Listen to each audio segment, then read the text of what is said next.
இனி நம்ம சேனல்ல ஹிஸ்டரியை பற்றி தான் சொல்ல போகிறோம். கடவுளோட ஹிஸ்டரியை பற்றி தான் சொல்ல போகிறோம். இன்றைக்கி நம்ம பார்க்க போகிறது கிணத்துக்குள்ளே இருக்கிற விநாயகர், காணிப்பாக்கம் விநாயகரை பற்றி சொல்ல போகிறோம்.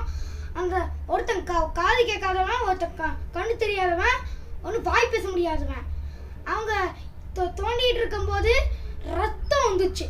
அந்த என்ன இங்கே வாய் பேசுகிறவரு சொல்லியிருக்கிறாமா, என்னடா ரத்தம் வருதுன்னு அப்படின்னு சொன்னாராமா. அப்படியே எல்லாம் இன்னும் தோண்டி பார்க்குறாமா, இன்னும் கிணறு வருது. அது கிணறு அந்த 1000 தேங்காயை உடச்சி அதை கழுவி அந்த சிலையை மீட்டிருக்கு, விநாயகர் சிலையை மீட்டிருக்காங்க. இதுதான் காணிப்பாக்கம் விநாயகர் ஸ்டோரி. இனி நீங்கள் காணிப்பாக்கம் விநாயகர் ஸ்டோரி விநாயகர் கோவில் போயிருக்கீங்கன்னா இதுக்கு கமெண்ட்ல சொல்லுங்க. நன்றி, வணக்கம்.